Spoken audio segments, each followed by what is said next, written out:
Welcome to Raw in the Cage. I'm Ryan Phillip Lamb, and this is brought to you by BCMMAA.com as well as Raw Academy. I am here with Murray Chris Kringle Sogen. Yeah. Murray, how are you? Not too bad. What a belt, eh? That's amazing. Wow. Well, beauty, you are the reigning West Coast Promotions lightweight champion. Wow. How does that sound? Feels good, man. Yeah? Sounds great. How does it sound when I call you Santa Claus? Oh, it's festive. Festive? Yeah. You seem like a festive type of guy. That's what the beard's for, man. Oh, well, there you go. You grew it just for the belt. Yeah. Did you know the belt was going to be that color? I didn't. No, it's a nice color, you know. I've seen some prettier belts out there, but you know what? It's the win. It's the win that I'm proud of. Exactly. It's what it represents. Now, how long have you been in mixed martial arts for? Well, anytime you practice two martial arts at one time, you're practicing mixed martial arts. So I've been in mixed martial arts for 12, 13 years. Oh yeah, and what disciplines were you studying? I started with Shotokan Karate and Wing Chun Kung Fu, but that within a couple months of steadily training karate, I got into watching the old school UFCs. I just soaked up as much as I could just over the internet and through books. Right, and then you went along and yeah, just kept training and yeah, I wish I would have killed for you know, some good clubs in my hometown, but you know, now I got. What is your hometown again? 100 Mile House. 100 Mile House. I see. Now, what do you look for in a fight promotion? What specifically, as a fighter, do you look for when you're looking to honorability? Honorability. Yeah. I don't like to be placated to or whatever. I don't like people patronizing me. I don't like that at all. I like you know, I like straight shooters. I know it's the job of the promoter to get each fighter pumped, but you know, you can. I've seen a lot of promoters. I've talked to lots of guys, and I don't like it when guys butter you up. I don't like that. I just like straight shooters. So you know, and anybody, in any walk of life, I like people who are straight up. So I suppose that that's probably a good reason why you train at Raw Academy. Do you find that there's a lot of straight shooters here at Raw? Absolutely, absolutely. That's why I train at Raw. These guys are awesome. You know, all the gyms that I train at, they're all great people. I don't train at gyms if they're full of guys who are insecure and can't just be honest with themselves and in turn others. I don't like that. I can't stand that at all. Griffin's Boxing, wonderful people at Griffin's Boxing. Definitely. Elite, where my original gym, wonderful people at Elite. I won't leave Elite because of the people that are there. Same with Raw, great guys. So what specifically about Raw made you choose Raw to be basically your mainstay right now? They invited me. Me, yeah. Just through getting to know the BCMMA guys, they basically put me in touch with them, and I was very lucky in getting to know the BCMMA AA guys, and very, you know, complete professionals. They basically, you know, took me under their wing, decided they liked how I fought and liked my personality, and then they went with it from there. So I owe them a lot, and they put me in touch with Raw, and Raw invited me.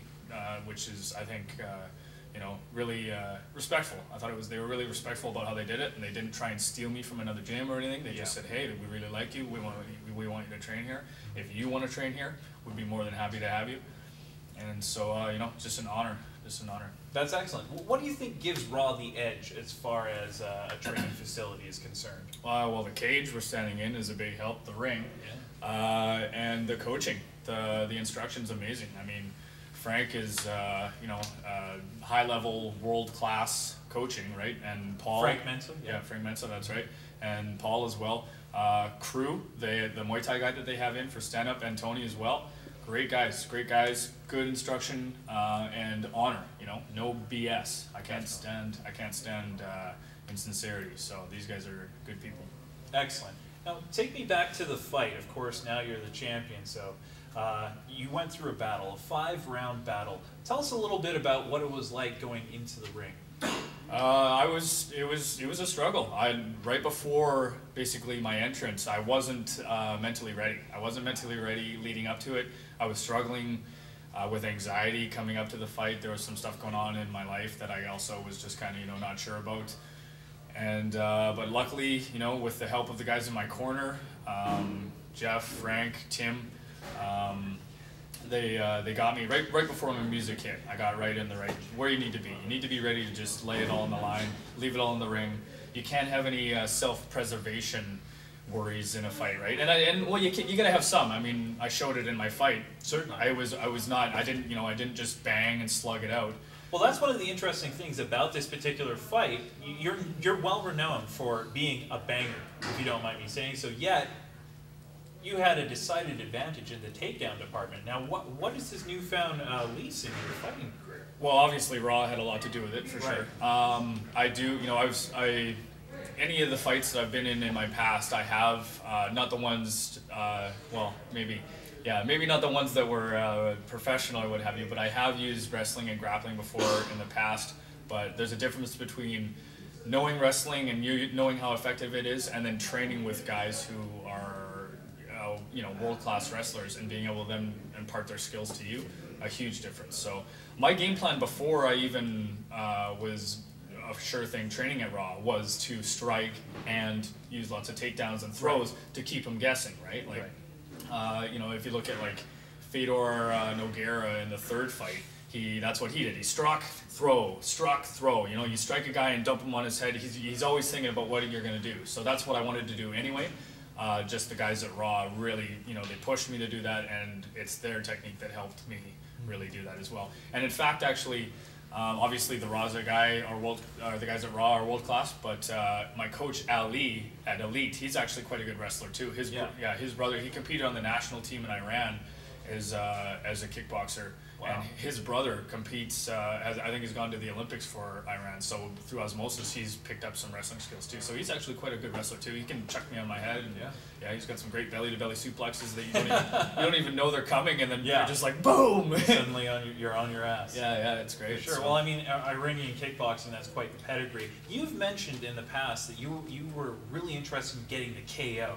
But now, since this recent fight, you went the distance, a full 5 rounds, and you utilized the takedown to your advantage. Do you see yourself do you still want to go for that KO, or do you see yourself maybe controlling the fights more? Or what's your new approach going to be now that you're champion? Yeah, I went 4 rounds. It was close to a distance for sure, but yeah, I went 4 rounds, and so I was feeling good. I was tired. Like you can see the shots that I finished small with, they weren't as hard as I would have liked. Like they weren't just world-beating punches, right? But I was just trying to maintain position, and I could tell the ref was going to stop it, so I was hammering away. Okay. But I wish I had kind of switched position and gotten a little. I didn't want to hurt Small, but I just wanted my strikes to be more effective. But of course, I want to go for the knockout. Always, absolutely. I love the knockout. It's I still haven't got one in the ring, and I want one badly. No doubt. So that's the I always got to go for the knockout for sure, and even. I still haven't watched the fight, but I think I've been told that the takedowns that I was doing were more like slammed. I was trying to slam them, and that's good. It's hard to remember. That is what I was doing in the fight, but I mean, obviously, your state of mind is a lot different than when you're in the fight. Yeah. But if you can finish with a slam knockout too, that's cool. I just want to be exciting, and I apologize to the crowd for a bit too many takedowns, and I just. I shouldn't probably have done that because it was effective strategy that I used, but I love the knockout, and I just love striking. It's beautiful. It's so fan friendly. Right? Yes, definitely. People love to see. Love to see a knockout, right? And you said one interesting thing while you were discussing the fight, and that was that you didn't want to hurt Small while you were pounding him out. Now this is kind of interesting to me because, of course, Andrew Sinister Small, he comes from Revolution. And basically what you're looking at is a classic David versus Goliath sort of matchup where you see Andrew Small coming out with his entire crew from Revolution. He's like 10 deep. He's walking to the ring. And you're walking to the ring with like 3 guys. What was that like? Did you ever think that you were kind of like in the Coliseum and you were doing a David and Goliath sort of thing? Not so much, but like right from the start I felt I was facing, it's Revolution. Revolution is one of the best gyms in Western Canada.